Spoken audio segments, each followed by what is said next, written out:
জিজ্ঞাসা করলো, আমার মেয়েরা বলে আমার বাবা মারা গেছে। আমি চাই আমার মেয়েকে কথাই রাখতে। আমি আমার মেয়েগুলো নিয়ে খুব ভালো আছি। আমার দুটো মেয়ে, আমার জীবন আমার থেকে কেটে নিয়েন না। ফোনেই পরিচয় হয়েছে। পরিচয়ের পরে আসলে 1 মাসের মাথায় আমাদের রিলেশন হয়েছে। আমি আমার বোনের কাছে থাকতাম, ওখানে চাকরি করতাম। আমার ফ্যামিলি যখন জানাজানি শুরু হয়েছে যে আমি একটা ছেলের সাথে কথা বলি, তখন আমার ফ্যামিলি চট্টগ্রাম থেকে আমাকে বাড়িতে নিয়ে গেছে। বাড়িতে নিয়ে যাওয়ার পরে আমার বিয়ে, চারিদিক থেকে বিয়ে দেখতেছিল। তো পরে আমি বিয়ে বসবো না, আমি তো ওর লগে রিলেশন করি, তাহলে ওরে ছাড়া আমি অন্য জনকে কেন বিয়ে করব। পরে ও গেছে বাড়িতে, যাই বিয়ে করছে আমাকে ওখানে। আপনার বাসাতে গেছে? জি, জিদ্দের কারণেই মানে আমার বিয়ে দিচ্ছে। মানে ও আমাকে নিয়ে আসতে চাইছিল, পরে আমার ফ্যামিলি তো আর আমাকে এভাবে তো একটা মেয়ের একটা ছেলের হাতে তুলে দেওয়া যায় না বিয়ে ছাড়া। তো আমার আম্মু ওখানে আমার গার্ডিয়ান সহ বিয়ে দিচ্ছে। তার গার্জেন ছিল? না, কেউ ছিল না। ওরে বলছে ওর গার্ডিয়ান নেওয়ার জন্য, ও নিবে না। তো পরে আমার ওখানে বিয়ে হয়েছে। পরে আমার ফ্যামিলি সকালে আমাদেরকে আবার, রাত্রে বিয়ে হয়েছিল, সকালে আবার আমাদেরকে ব্যাগ চিটাং পাঠিয়ে দিছে। পরে ও আমার নিচে ওর বাসায়, ওর ফ্যামিলি সবাই রাজি ছিল আমার নেওয়ার পরে। এই রাজি টাজি সবাই, ভালো মন্দ দিন তো ভালোই ছিল। 2 বছর ভালোই কাটছে আমাদের লাইফ। আমি চাকরি করছি 2 বছর যাবৎ, দেখতেছিলাম যে ও ভালোই। পরে মাঝে মধ্যে দেখি যে একটা মেয়ের সাথে কথা বলে। অনেক দিন গেছে গা, 6-7 মাস প্রায় গেছে গা। তো এগুলো নিয়ে ঝামেলা হয়েছে অনেক।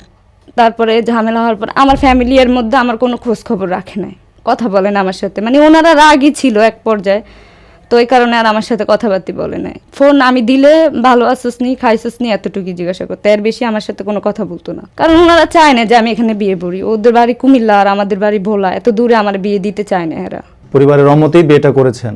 হ্যাঁ, ওরা চায় না। এখন একটা ছেলের হাতে তো একটা মেয়ের এইভাবে তুইলা দেওয়া যায় না বিয়ে ছাড়া। এই কারণে মানে ওনারা দিছে। তো 2 বছর কোনো খোঁজ খবর ওনারা তেমন নেয় না। আমার পরিবার থেকে আমার কোনো খোঁজ খবর এমন নিত না। তো পরে মানে 2 বছরের মাথায় শুনছি হাজবেন্ডে আরেকজনের সাথে রিলেশন করে। এটা আমি জানাজানি হয়ে গেছে, ওর ফ্যামিলিও জানছে। ও মেয়ে বাসায় পর্যন্ত চলে আসছে, এরকম একটা পর্যায়ে হয়েছে যখন ঝামেলা হওয়ার পরে। মানে আমার শাশুড়িদের বাসায় পড়ছে, ওর সাথে একদিন হলো ও সংসার করব। মানে মেয়ে এরকম বলতেছে যে আমি একদিন হলো ওর সাথে সংসার করবো। তো পরে এগুলো বলার পরে আমি আর ওখানে কোনো কথা বলি না, কারণ ওখানে আমার শ্বশুর শাশুড়ি সাপোর্ট দিছে আমার অনেক, যাতে এখানে কোনো সমস্যা না হয়। ছেলের বাবা মাই সব শাসন টাসন করেছে? হ্যাঁ, ওই মেয়েকে পাঠাই দিছে। মেয়ের বাবা আসছে, মেয়ের মা আসছে, ওনার খালা আসছে, ওদের হাতে আবার মেয়েরে তুইলা দিছে, ওরা চলে গেছে। এর মধ্যে ওরা আর কথা বলছে কিনা সেটা জানি না। অনেক দিন চলে গেছে, আমি চাকরি করতেছি। পর একদিন চাকরির থেকে আইসি, স্যালারি পাইছি। আমার শাশুড়ির হাতেই সব টাকা আমি বুঝাই দিতাম, স্যালারি যা পাইতাম। তো এমন স্যালারি দিয়ে আমার কিছু কিনা লাগতো। আমি আগ্রাবাদ গেছিলাম, চট্টগ্রামে। পরে দেখতেছি যে মেয়ের সাথে ও কথা বলে ফোনে। তো পরে ফোনে কথা বলতেছে দেখা, পরে আমি চুপ করে কতক্ষণ শুনছি যে কথাগুলা কি বলে। দেখতেছি যে না, ও মেয়ের সাথে যে রিলেশন করে ওইভাবেই মানে মেয়ের সাথে কথা বলতেছে। পরে আমি জিজ্ঞাসা করলাম, আপনি কথা বলতেছেন, এটা তো আমি তো জানি না, তো এরকমই কি করবেন? এই কথা বইলা চলে আসছি। তো ও আবার আমার সাথে সাথে চলে আসছে। তো পরে মানে বলতেছি যে আপনি এরকমই করবেন, মানে রুমে গেছে। তারপর বলতেছে আপনি এরকমই করবেন? হ্যাঁ, আমি এরকমই করবো। তো বলার পরে আমি খেয়ে ফেলছি, মানে ওর সামনেই খাইছে, ও কিছু বলে নাই।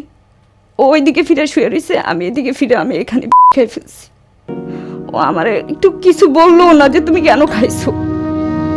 আমার তো একটাই কষ্ট যে আমার ফ্যামিলি তো আমার আর এখানে তো খোঁজ খবর নেয় না। আমি এখন যদি ও এরকমই করে আমি কই যাবো? আমার তো কেউ নাই, তাহলে আমি কোথায় যাই দাঁড়াবো? বাইরে তো খোঁজ খবর নেয় না। তো পরে এরকম একটা অবস্থায় খেয়ে ফেলছে। ও কতক্ষণ পরে মা দেখো ও জানি কি খাই ফেলছে। পরে পাশের থেকে অনেকে সবাই আসছে, শুই না আমার হসপিটাল নিয়ে গেছে। ও একটু যায়ও না হসপিটালও, ও যায় না আমার সাথে। তো আমার বাসুরে এখানে আমার জন্য অনেক করছে, মানে উনি একদম মানে নিজের বোনের জন্য এতটুকু করে না, উনি আমার জন্য এতটুকু করছে। ওখানে করার পরে 9 দিন আমার কোনো হুঁশই ছিল না। এর মধ্যে আমার ফ্যামিলিও গেছে, সবাই গেছে, আমার বোনেরা, আমার মা। অনেক সিরিয়াস অবস্থা ছিল, কেউই বলে না যে আমি বাঁচবো। মানে 9 দিন কোনো আমার হুঁশই ছিল না, আমি বলতেই পারি না যে আমি বেঁচে আছি। 9 দিন পরে আমার হুঁশ আইছে, দেখি যে ও নাই, আমার পাশে কেউই নেই। আমি পাশের একজন ব্যাডের মানুষ আছে, যে ওনারা জিজ্ঞাসা করতেছি যে আমার সাথে কি কেউ নাই, কিন্তু আমার মুখ দিয়ে কোনো কথাই বাইরে না। ইশারা দিয়ে বলতেছি আসলে আমার পাশে কি কেউই নাই, আমাকে কেউ আসে নাই। তো উনি বুঝতে পারতেছেন না। হ্যাঁ, মানে কেউ বুঝতে পারতেছে না আমি যে কি বলি, কেউ বুঝতে পারতেছে না। আমার গলা দিয়ে কথাই বের হয় না, কেউই নাই। আমি বলতেছি খালি বারবার যে আমার সাথে কেউ নাই। ওনার কিছুই মানে বুঝেই না আমার কথা, এমন একটা অবস্থা। পরে কিছুক্ষণ পর আমার শাশুড়ি আইসে আর ওনারে যখন আমি দেখছি, আমি তো চোখ দিয়ে তো আমার পানি পড়তেছে। পরে কত টেনশন করিস না, সবাই আইছে, তোর মাও আইছে, উনি ওইদিকে আছে। পরে আমার আম্মু আইছে, পরে আমার হাজবেন্ড ফোন দিছে আর আমি বলতেছি যে তুমি আসো, আমি তোমারে দেখবো। ও তারপরে অনেকক্ষণ মানে 3-4-5 ঘন্টা হইবে এরকম, পরেও আসছে। পরের দিন আবার আমার ছাইড়া দিছে, মানে শরীর দেখছে যে ভালো অবস্থা, পরে ছাইড়া দিছে। এগুলো নিয়ে অনেক কিছু হয়েছে, পরে বিচার আচারও হয়েছে। মানে ওরে আমার ফ্যামিলি বলছে যদি তুমি ওরে নিয়ে না খাও তাহলে ওরে ছাইড়া দাও। পরে আবার মিল করে দিছে আমাদেরকে। এরকম করে আমাদের আরো 1 বছরের মতো গেছে। তারপরে আমি প্রেগনেন্ট হয়েছি, একটু ঝামেলা হয়েছে, বলছে এত তাড়াতাড়ি বাচ্চা নেওয়া লাগবে না। তখন আমার বিয়ের বয়স 3 বছর প্লাস হয়ে গেছে, বলতেছে এত তাড়াতাড়ি বাচ্চা নেওয়া লাগবে কে না। বলছে এটা?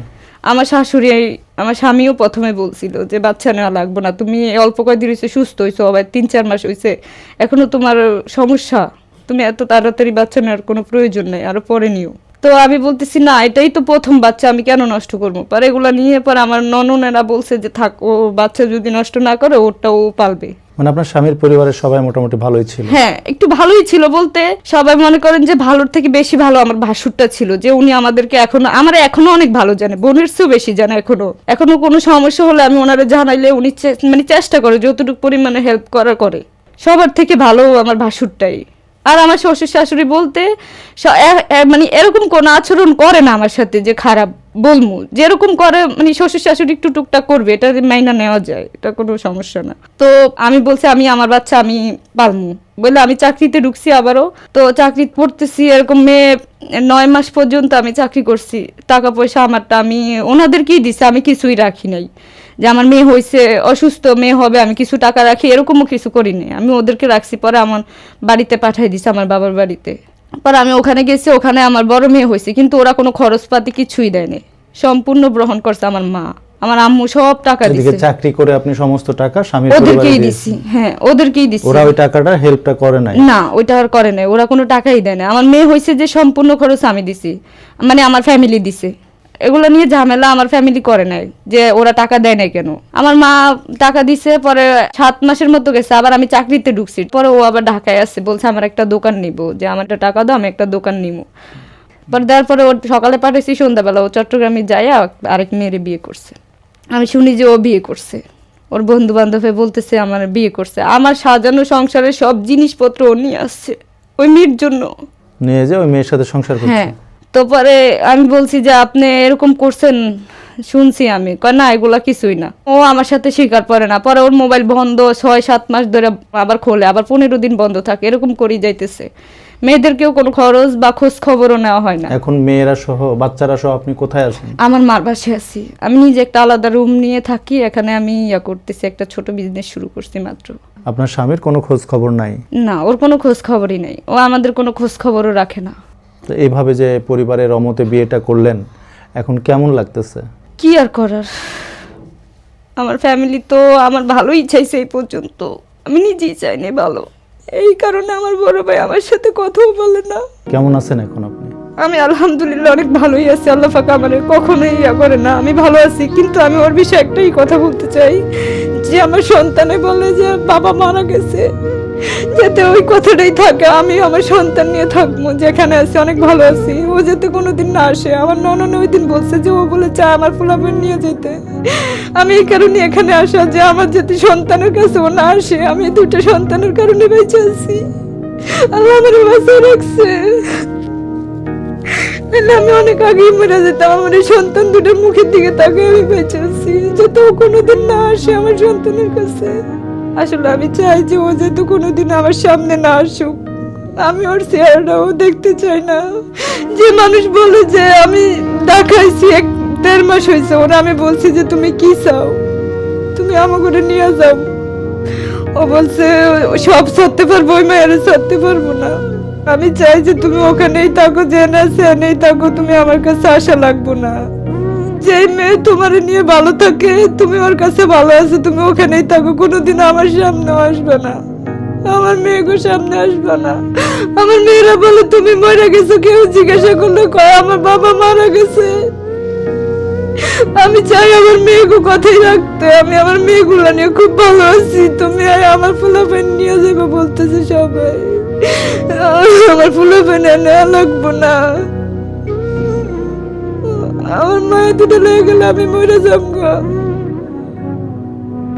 আমার দুটো মেয়ে আমার জীবন, আমার জীবন আমার থেকে কেটে নিয়েন না। আপনি জানা আছেন, ভালো থাকেন।